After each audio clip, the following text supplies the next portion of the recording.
Have you ever felt like everything you've built, your dreams, your future, your family, was ripped away in an instant?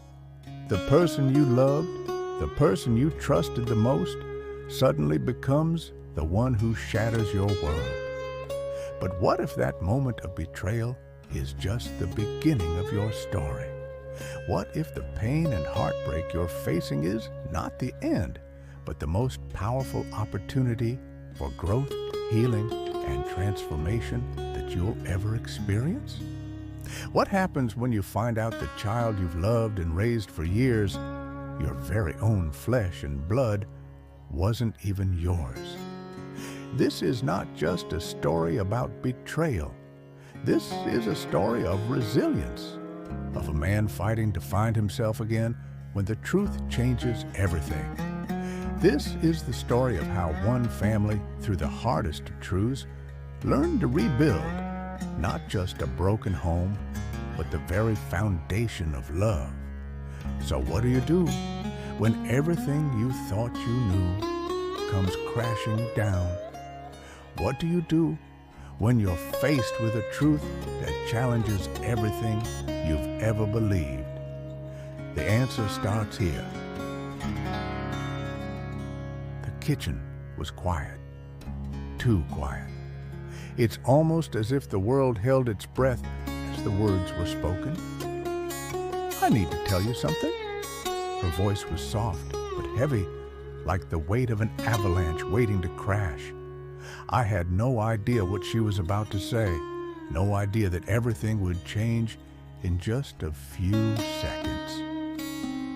I've been keeping something from you, she continued, her words trembling slightly. The child we've been raising, he's not yours. The room spun. The words didn't make sense. It felt like someone had knocked the wind out of me. I wanted to scream. I wanted to run away. But the only thing I could hear in that moment was the deafening silence that followed her confession. How long have you known? I asked, my voice hoarse, barely above a whisper. Her eyes filled with tears. For a long time, since before we even married, but I didn't want to hurt you. I was scared, so scared. There it was, the truth, the thing I had feared but never expected. This was the moment when everything changed. This was the moment when I would find out what I was made of. Have you ever felt like the rug was pulled from beneath you? That the life you've built, the dreams you've had, suddenly weren't yours anymore? That's what it felt like in that moment. But deep down, a voice whispered to me, this isn't the end. This is the beginning of something new. And I knew somehow that I had a choice. I could crumble or I could rise. I had been here before in different forms, betrayed, broken, uncertain, but each time I had come out stronger. This time would be no different. The days that followed were a blur. I walked around like a ghost, numb and detached. Every time I looked at my son, at the boy I thought was mine, my heart shattered just a little more. But then something incredible happened. I began to ask myself the toughest questions. Who am I, really? What does it mean to be a father? And perhaps the most powerful question of all, is love defined by blood or by the bond we build? I was a father, not because of biology, but because of the love I had given this child. The countless nights I stayed up with him when he cried, the way I held his tiny hand, guiding him through his first steps, through his first words. That was fatherhood. In that moment, I made a decision. I was going to fight. I was going to fight for the family I had, even if it wasn't what I thought it was. Even if the truth was more painful than I could imagine. I thought about my wife, the woman I loved, the woman who had lied to me, who had kept such a monumental secret for so long. The pain was almost unbearable, but I couldn't help but remember the love we once shared. Was that love enough to save us? I couldn't answer that yet, but what I knew for sure was that forgiveness was my only path forward, for her, for me, for us. That night, I sat across from her. Her eyes were swollen from crying, and the words she had been holding in for so long now spilled out in a rush. "I'm so sorry," she sobbed. "I never meant for it to happen like this. I never meant to hurt you." I took a deep breath. I didn't know if I could forgive her right away, but I knew that forgiveness was the only thing that would allow me to heal. So I said the hardest words I've ever spoken.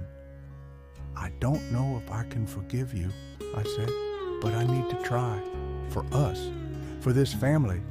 And in that moment, I realized something profound. Forgiveness wasn't for her, it was for me.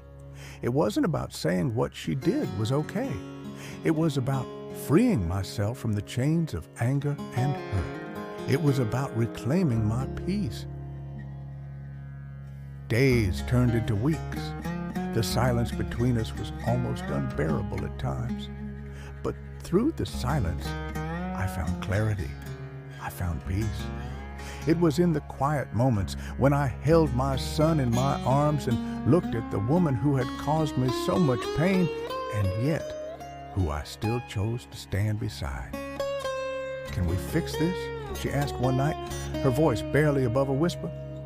I didn't have an answer, but I did know this: we could try. So we did. We tried. Every day we worked on rebuilding what had been broken. We tried to mend our marriage piece by piece, even though it seemed like it might never be the same. And that's when I realized healing is a process. It doesn't happen overnight. It doesn't happen with one apology, one conversation, or one act of forgiveness. It happens day by day. It happens by choosing to keep fighting, even when everything in you says to give up. Months passed. We weren't perfect. We weren't healed completely, but we were trying. And sometimes trying is enough. The road ahead was still uncertain, and there were still moments of doubt, but we were walking it together. And I learned something incredibly valuable during this time. Love is not just about being there when things are easy. It's about showing up when things are hard. It's about fighting for each other when life gets messy. It's about showing grace, even when you feel like you can't.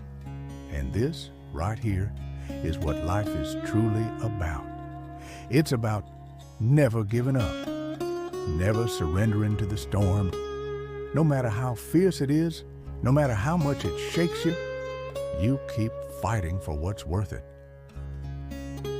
So, I'll leave you with this. No matter where you are in life, no matter what you're facing, remember this: your story isn't over. It's not too late to start again, to rebuild what's broken, to find forgiveness and love even in the most unexpected places. Don't give up. The hardest battles often yield the greatest victories, and the relationships that seem irreparable can be mended if you choose to fight for them. You have the strength to rise from the ashes of your mistakes, to rise from the pain, to choose love and rebuild what you thought was lost.